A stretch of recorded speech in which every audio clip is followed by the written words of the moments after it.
That sunset is so beautiful. What's up, everybody? Back at it with another video, and I wanted to make a video talking about Amber and a complete guide talking about Amber and my feelings on Amber and how you should build Amber, and if you're struggling with Amber, some guidance.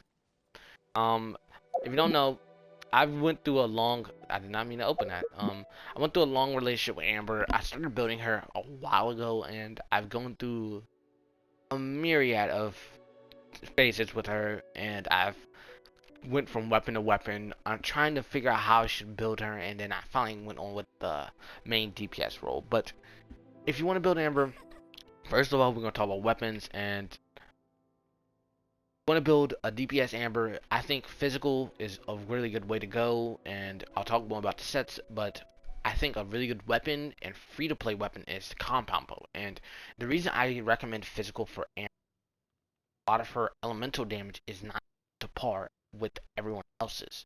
A lot of her multipliers does not rock the same as someone like Yanfei or Klee, Tao, or Dilu, or even Bennett and Shang Ling.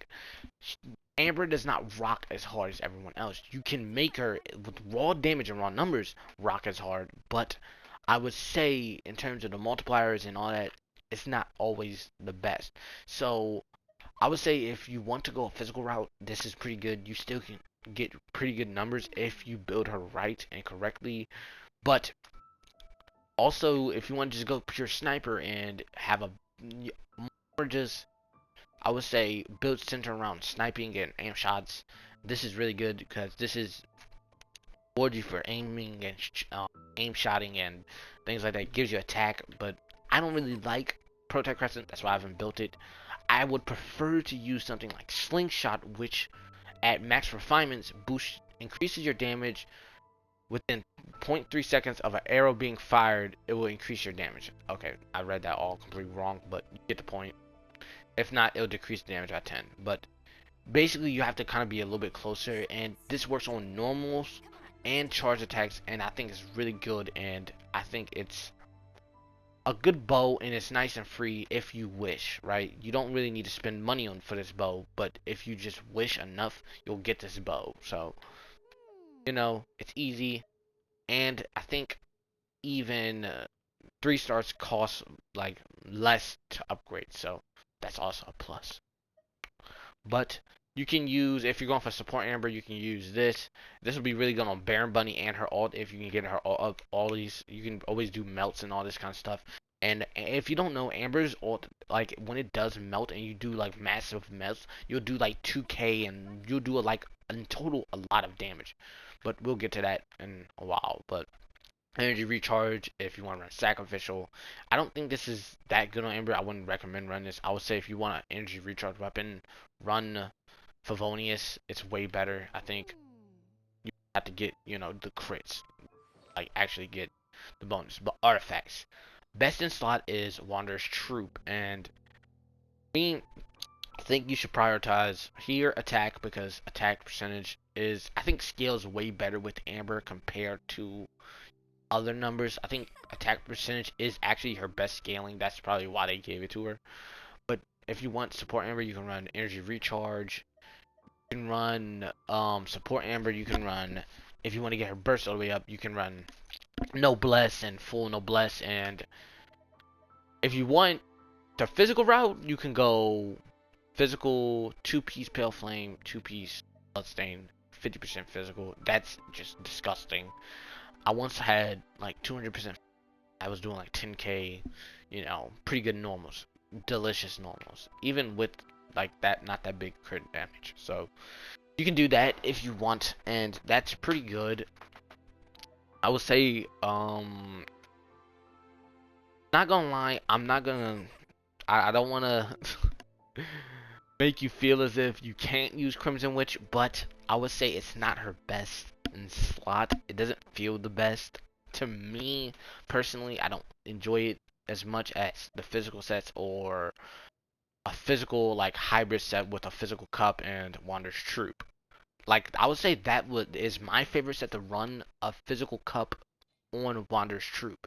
It lets you one, do physical damage and do good damage on your normals. Like I do 3k, 4ks, 6ks if I, lower the res and stuff with my normals, but I also can get hit those big 20k melts because of the charge shot and the elemental mastery. Like you don't really need to build a lot of elemental mastery. I only have 143 and I hit 20k melts, so I think that's pretty good damage. That's just me. But talent wise, prioritize if you are main DBSing. Prioritize normal attacks because it boost, like even if you're physical, no matter what, you're gonna have to boost your normal attacks. Physical charge attack, doesn't matter. That's why I like running a hybrid set because regardless, I'm not having to split my materials. I'm boosting everything, normal attack and charge attack. But prioritize Baron Bunny last, and then actually prioritize this second because her ult is actually really good. It does a total of 758 damage at level 7, and I think in total it's actually really good because it's a steady, consistent amount of arrows and damage that adds up to a bigger number. But remind yourself to keeping that. But yeah, this is my Amber, and that's how I built her. Whatever you choose, that's up to you. But let's get into team comps. I think her best supports, and the people you should run. Her best support, I think, flat out is either Shangling or Bennett. Shangling or Bennett. Straight up, because if you're going for like boosting charge attacks on her pyro damage, these two boost her pyro damage by a large amount, especially if you have Shangling constellations or Bennett constellations. If you have either of those, use them. I don't use Bennett because I don't like Bennett, but you can use people like Xinyan, get that double pyro resonance. I think is really good on her, and I think it's one of the must of having on Amber. You can then she fills the role of Xinyan fills the role of shielder, and she gives you extra physical damage. And if you run like Noblesse on her, she can give you even more damage buffs. So I would say Xinyan can be a really good support, and I would say you don't need to always run Bennett. Let's slow down on the Bennett hype, okay? I understand Bennett is amazing. I'll give him that credit. But everything's not Benny's adventure team, okay? I would say a really good support with her is actually Beto. Like, I think flat out, if you're running a physical character, Beto is one of the best supports. And I'm gonna make a Beto video. I'm gonna talk about Beto and my thoughts on Beto and Beto guides once I get all the artifacts for her. But I'm gonna just say Beto with Amber is really good compared to Official because for one, you have a character who another shielder basically. She's a shielder in herself because she can get in there, counter, then reflect the damage back. So it's not like she's a shielder, but she like does damage. So she's a sub DPS, right?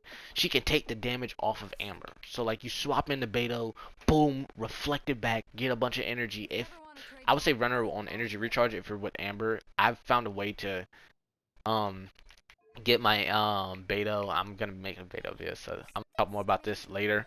But I did get like a really good energy cup and a nice 4-piece gladiators. But if you can use, I would say Beto, because compared to Fischl, I would say she applies way more electro, and that is not actually bad in some cases because of Diona.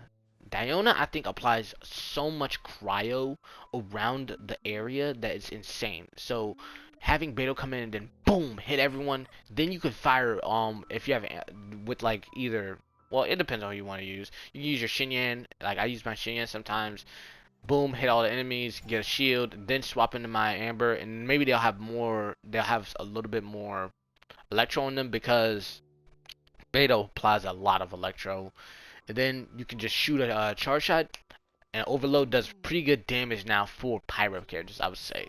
For pyro characters, they do pretty good damage. For electro characters, but yeah, you don't have to rely on that though. But I would say Beto is a good support compared to Fischl. But if you want to run Fischl, you can, or Kaching, whoever you want to choose. But Diona, is amazing and is one of the best acting healers and supports in the damn game. She gives great shields. Nasty the Miliv can boost her shield strength and all that stuff. You don't have to run full to Nasty Miliv though. You can run 2-piece and it does just as just as good. Don't have Diana build Diana. That's the point. But yeah, you can run really any team you want with Amber. You can run a melt team with Chung Yoon and Chung Yoon. You can run Shinyan if you want, like do some little bit of physical with Amber. You can run Shinyan in there, or you can swap out Shinyan for Shangling, get more melts in there with a Diona or a Chi-Chi. Whoever you want, just make sure that they can help Amber out in some form of fashion, or take like the pressure off of her with like a Beta who comes in, counters, reflects the damage back. Diona can provide shields, protect Amber, and then same with what's the name. So my point is protect your Amber, because honestly she's really squishy. I have 18k health. I get hit once, half of my health is gone. What happened? I don't know what happened. See what I'm saying? So protect your Amber. Make sure your Amber is protected. All of that. But that's the guide. That's the video. If you liked, like, comment, subscribe. We're gonna be making more videos. I'm gonna be releasing a lot of more videos. I'm right now sort of was taking a break from content creation because I felt a little burnt out, wasn't feeling like myself, so that's a little update there. But yeah, I'll be in the veil. Like, comment, subscribe, all that. Peace and have a nice day.